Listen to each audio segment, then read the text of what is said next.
నడి రోడ్డు పైన కానిస్టేబుల్ ప్రాణం తీశాడు రౌడీ షీటర్. మీరు వింటుంది నిజమే, నడి రోడ్డు పైన కానిస్టేబుల్ ప్రాణాలు తీశాడు. అయితే ఆ రౌడీ షీటర్ ఒక నేరానికి పాల్పడి అదుపులోకి తీసుకొని పోలీసులు ఆయన్ని వాహనంలో ఎక్కించుకొని వెళ్తూ ఉన్నారు.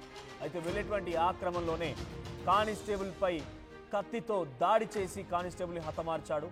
నడి రోడ్డుపైనే ప్రాణం పోతున్న కానిస్టేబుల్ ప్రాణాలు వదిలేస్తున్నా ఎవరూ పట్టించుకోలేదట. నిజామాబాద్ నడిబొడ్డున చోటు చేసుకున్న ఈ ఘటన బైక్ చోరీలో ఓ నిందితుడి కోసం వెళ్ళిన సిసిఎస్ ఎస్ఐ విఠల్ మరియు కానిస్టేబుల్ ప్రమోద్ ఇద్దరు కూడా పాత నేరస్తులైనటువంటి రియాజ్ను పట్టుకొని బైక్ పై తీసుకెళ్తున్నారు. అయితే ఒక్కసారిగా కత్తితో కానిస్టేబుల్ ఛాతీలో పొడిచాడు రియాజ్. అడ్డొచ్చినటువంటి ఎస్ఐ పై కూడా దాడికి దిగాడు. ఇక పోలీసులపై నడి రోడ్డు పైన దాడి చేసి పారిపోతున్నా ఎవరు పట్టించుకోలేదు. ఆ కనీసం అక్కడ గాయాల పాలైపోయి కొట్టుమిట్టాడుతున్నటువంటి ఆ కానిస్టేబుల్ కూడా పట్టించుకోలేదు. చుట్టూ వెళ్తున్న జనం. ఆసుపత్రికి తీసుకెళ్లేందుకు కూడా ఏ ఒక్క ఆటో డ్రైవర్ కూడా సహకరించలేదట. అప్పటికే కానిస్టేబుల్ ప్రమోద్ మరణించినట్టు తెలుస్తోంది. ఎస్ఐ కూడా చాలా తీవ్రంగా గాయాలయ్యాయి. ఇటీవలే ట్రాఫిక్ నుంచి సిసిఎస్కు బదిలయ్యాడు కానిస్టేబుల్ ప్రమోద్. నిజామాబాద్ ఘటన పైన ఇప్పుడు డీజీపీ కూడా సీరియస్ అయ్యారు. రియాజ్ పై 50,000 రివార్డుని కూడా ప్రకటించారు పోలీసులు. ఇక్కడ మనం చూస్తున్నాం వాంటెడ్ క్యాష్ రివార్డ్ 50,000, 50,000 రూపాయల క్యాష్ రివార్డుని కూడా ప్రకటించారు. షేక్ రియాజ్ సన్ ఆఫ్ మహమ్మద్ 24 ఏళ్ల వయసుకే ఏకంగా ఛాతిలో పొడవడాలు, కత్తులతో దాడులు చేయడాలు, నేరస్తుడిగా ముద్ర వేయడాలు, వాడిపై వాంటెడ్ నోట్ పడిందంటే ఎంతటి కీచకమైనటువంటి దుర్మార్గుడు నేర ఘటనలకు పాల్పడ్డ వ్యక్తి అర్థమవుతోంది. దొంగతనం, దోపిడీ మరియు హత్య వంటి నేరాల్లో నిందితుడిగా ఉన్నాడు. ఇటు వ్యక్తి గురించి ఏదైనా సమాచారం తెలిసినచో ఈ కింది నెంబర్లకు కాల్ చేయండి. ఇది నిజామాబాద్ పోలీస్ కమిషనరేట్ నుంచి విడుదలైనటువంటి వాంటెడ్ సంబంధించినటువంటి ఆ పోస్టర్. ఓ కానిస్టేబుల్ బైక్ చోరీ కేసు పైన ఆ సదరు పాత నేరస్తుడిని అదుపులోకి తీసుకొని బైక్ పై తీసుకెళ్తున్నారట. ఆ SI and constable Pramod and SI ఇద్దరూ కలిసి బైక్ పై తీసుకువెళ్తుండగా ఎస్ఐ విఠల్ పైన దాడి చేశాడు. కానిస్టేబుల్ ఛాతిలో కత్తితో పొడిచి కానిస్టేబుల్ రక్తం మరుగులో కొట్టుమిట్టాడుతున్నా ఏ ఒక్కరు కూడా స్పందించలేదట. చూసారా, నలుగురు ప్రాణాలు కాపాడాల్సినటువంటి ఆ సదరు పోలీస్కే దాడి జరిగితే ఆ నలుగురు చూస్తూ ఉండిపోయారు, కానీ ఏ ఒక్కరు కూడా సహాయం చేయలేదు. ఆటో డ్రైవర్లు కనీసం ఆ వాహనాన్ని ఆపి ఆసుపత్రికి తీసుకెళ్దామన్నా కూడా ఆపలేదట. చాలా దుర్మార్గంగా ప్రవర్తించారు. అందుకే చెప్తూ ఉంటారు, ఎప్పుడు చూసినా నిరంతరం కత్తిమీది సాము లాంటి కొన్ని ప్రొఫెషన్స్ ఉన్నాయి. సో దాంట్లో పోలీస్ కూడా ఒకటి. సో చుట్టూ జనం అంతా చూస్తూ వెళ్ళిపోయారే, కానీ ఒక్కరైనా వచ్చి అడ్డుకునే ప్రయత్నం కానీ కాపాడదామనేటువంటి ఆలోచన కానీ కనీసం చేయలేదంటేనే అర్థమవుతోంది. మరిన్ని అప్డేట్స్ ఒకసారి మా ప్రతినిధి గంగారెడ్డి అందిస్తారు. గంగారెడ్డి, ఏం జరిగింది అక్కడ, దానికి సంబంధించి అప్డేట్స్ ఏంటి? అంతా చూస్తూ వెళ్ళిపోయారు కానీ ఏ ఒక్కరు కూడా సహాయం చేయలేదు. ఇందుకే ఆ నిందితుడిని పోలీసులు ఏం చేయబోతారని ఎప్పుడు అదుపులోకి తీసుకునే అవకాశం ఉంది?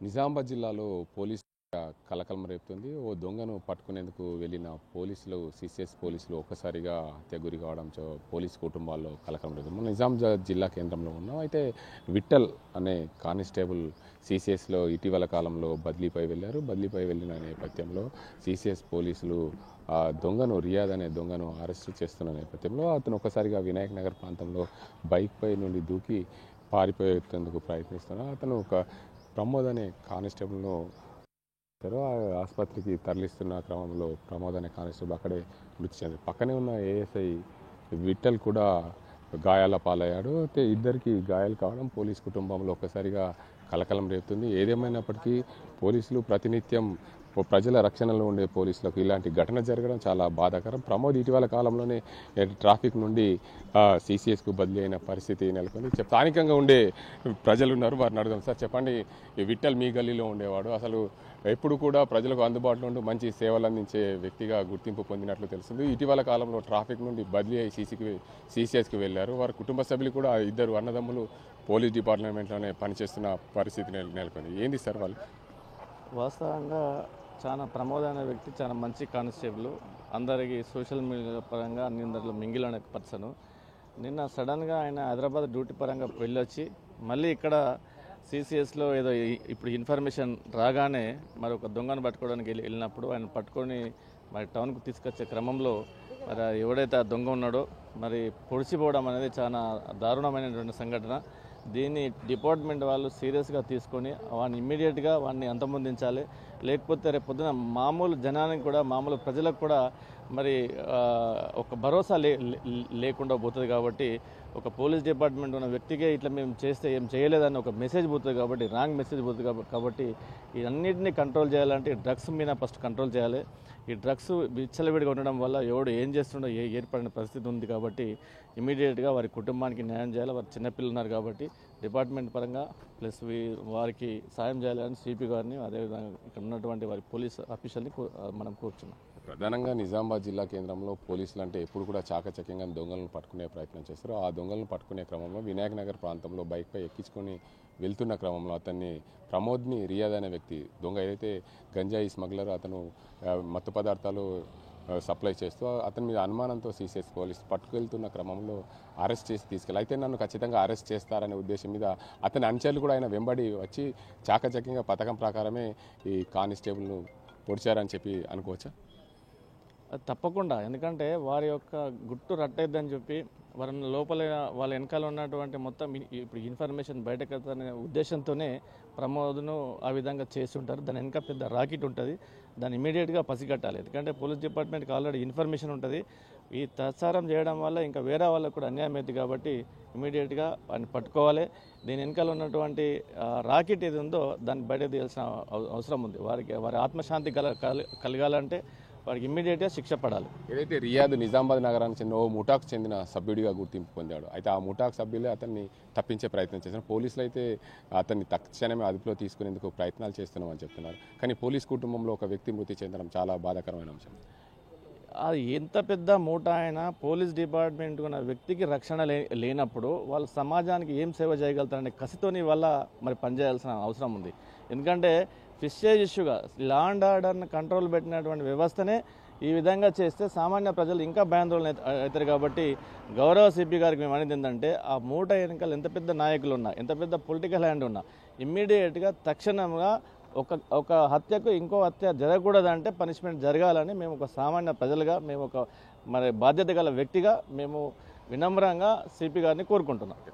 మొత్తానికి చూసుకోవచ్చు ఏదైతే ప్రమోద్తో పాటు మరో వ్యక్తికి గాయాలు. ప్రమోద్ ఆసుపత్రికి వస్తూ చికిత్స పొందుతూ మృతి చెందిన పరిస్థితి ఉంది. హాస్పిటల్కి చికిత్స కోసం తరలిస్తున్న పరిస్థితిలో నిజామాబాద్ జిల్లా కేంద్ర ఆసుపత్రిలో అయితే ఆయన ఆ మార్గ మధ్యంలో మృతి చెందారు. ఏదేమైనప్పటికీ ఒక సిసిఎస్లో పనిచేస్తున్న వ్యక్తిని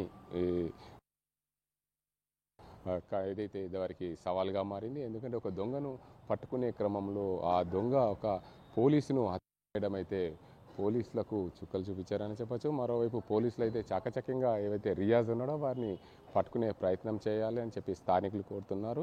ఏదేమైనప్పటికీ నిజామాబాద్ జిల్లాలో ఈ ఘటన జరగడం పోలీసు కుటుంబాల్లో కొంచెం దిగ్భ్రాంతికి లోనైంది. పోలీసులకే రక్షణ లేనప్పుడు ప్రజలకు ఏం రక్షణ ఉంటుంది అనే కోణంలో కూడా అతను ఎవరైతే ఆ దొంగ ఉన్నాడో ఆ దొంగని ఖచ్చితంగా పట్టుకొని తీరాలి. పట్టుకొని తీరితేనే పోలీసులకు రక్షణ ఉంది, ప్రజలకు రక్షణ ఉంది అనే పోలీసులను నమ్మే పరిస్థితి వస్తుంది. ఖచ్చితంగా నిజామాబాద్ జిల్లాలో ఈ పోలీసులను చేసిన రియాజ్ను ఖచ్చితంగా పట్టుకొని తీరాలి. ఆ కుటుంబానికి న్యాయం చేయాలి. ఇలాంటి దొంగల ముఠాలకు తగిన గుణపాఠం చెప్పే విధంగా నిజామాబాద్ జిల్లా పోలీసులు చాకచక్యంగా పనిచేయాల్సిన అవసరం ఉంది. నిజామాబాద్ జిల్లా పోలీసులకే రక్షణ లేకుంటే ప్రజలకు ఎక్కడ రక్షణ ఉంటుందనే కోణంలో కూడా ప్రజలు భావిస్తారు. కాబట్టి ఖచ్చితంగా అలాంటి దొంగల ముఠాను ఖచ్చితంగా అరెస్ట్ చేసి వారికి తగిన శాస్తి జరిగే విధంగా చూడాలని చెప్పి స్థానికులు కోరుతున్నారు.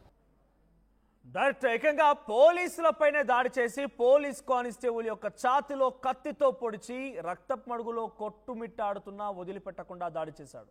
ఎస్ఐపై దాడి చేశాడు. 24 ఏళ్ల ఆ యువకుడు రౌడీ షీటర్గా మారిపోయి బైకు చోరీలకి దొంగతనాలకి నేరస్తుడిగా పలు క్రైమ్లో భాగస్వామిగా ఉండిపోయి ఇంత దుర్మార్గంగా ప్రవర్తిస్తున్నట్టుగా తెలుస్తోంది. సో ప్రస్తుతానికి ఆ నిందితుడిని అదుపులో తీసుకునేందుకు పోలీసులు ప్రయత్నం చేస్తున్నారు. వాడు ఎక్కడికి వెళ్ళాడో తెలియక వాంటెడ్ అనేటువంటి వాడి పేరిట కొంత పోస్టర్లు కూడా వెలుస్తూ ఉన్నాయి. 50,000 రూపాయల రివార్డు కూడా ప్రకటించారు.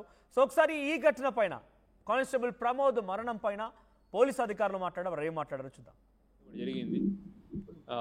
ప్రమోద్ అని మన సిసిఎస్ కానిస్టేబుల్ ఒక రియాద్ అని అక్యూజ్ని తీసుకొస్తున్నప్పుడు అతను మన కానిస్టేబుల్ని మీద అటాక్ చేసి కానిస్టేబుల్ని స్టాబ్ చేయడం జరిగింది. కానిస్టేబుల్ అక్కడ ఇంజరీస్ పడిపోతే ఇమీడియట్గా ఎస్ఐ గారు అదే టైంలో అక్కడ ఎస్ఐ గారు అక్కడి నుంచి షిఫ్ట్ చేసి చేయడం జరిగింది. ఇక్కడ ఒక దురదృష్టకరమైన విషయం ఏంటి అంటే అక్కడ వ్యక్తి పెనుగులాట జరుగుతూ ఉంది. అంటే జనాలు చూస్తూ ఫోటోలు తీసుకుంటూ బిజీగా ఉన్నారు.